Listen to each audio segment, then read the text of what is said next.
Hello friends, ഇന്ന് നമുക്ക് ഒരു വൈറ്റ് സോസ് പാസ്ത ആയാലോ. വാവക്കുട്ടന് ഏറ്റവും ഇഷ്ടപ്പെട്ട ഒരു വൈറ്റ് സോസ് പാസ്തയാണ്. കുറച്ച് ദിവസമായിട്ട് എന്നോട് പറഞ്ഞുകൊണ്ടിരിക്കുന്നത്. അപ്പോൾ ഇന്ന് എന്തായാലും അത് ഉണ്ടാക്കാം, ഞാനും കൂടെ ഹെൽപ്പ് ചെയ്യാമെന്ന് പറഞ്ഞിട്ട് കൂടിയിട്ടുണ്ടേ. അപ്പോൾ കുറച്ച് ക്യാപ്സിക്കം ഇരുന്നു, അത് യെല്ലോ, റെഡ്, ഗ്രീൻ. ഇതിപ്പം നമുക്ക് അത്രയും എല്ലാം വേണമെന്നില്ല.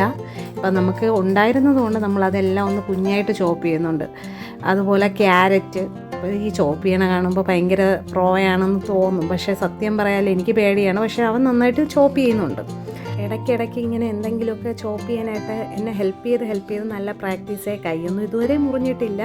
അപ്പോൾ ഞാൻ പറഞ്ഞു വന്നത്, പാസ്ത നമ്മൾ നന്നായിട്ട് വേവിച്ച് മാറ്റി വയ്ക്കണേ. അതിനുശേഷം നമ്മൾ പാനിലേക്ക് ബട്ടർ ഇട്ട് അതിലേക്ക് ഒരു വെളുത്തുള്ളി കൊത്തി എരിഞ്ഞതും ബാക്കി നമ്മൾ അരിഞ്ഞു വെച്ച വെജിറ്റബിൾസ്, അതായത് ക്യാപ്സിക്കം, ക്യാരറ്റ് എല്ലാം ഇട്ട് നന്നായിട്ടൊന്ന് വഴറ്റി മാറ്റി വയ്ക്കണം. അതിനുശേഷം അതേ പാനിൽ തന്നെ നമുക്കൊരു സോസ് ഉണ്ടാക്കണം. അത് വൈറ്റ് സോസാണ്. അപ്പോൾ അതിന് വേണ്ടിയിട്ട്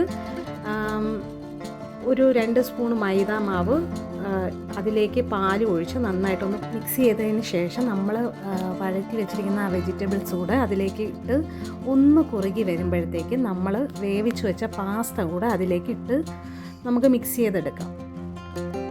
അതെല്ലാം ഒന്ന് മിക്സാക്കിയതിന് ശേഷം നമുക്ക് അതിലേക്ക്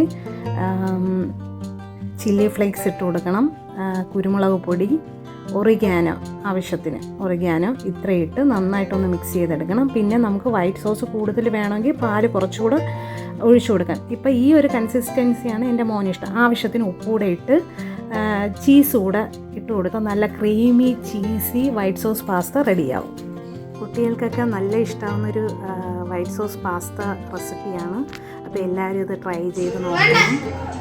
വാവക്കുട്ടൻ ഇവിടെ ടേസ്റ്റ് ചെയ്തിട്ട് സൂപ്പർ എന്ന് പറയുന്നുണ്ട്. ആ ചൂട് പോലും മാറുന്നതിന് കഴിച്ചിട്ടാണ് പറഞ്ഞുകൊണ്ടിരിക്കുന്നത്.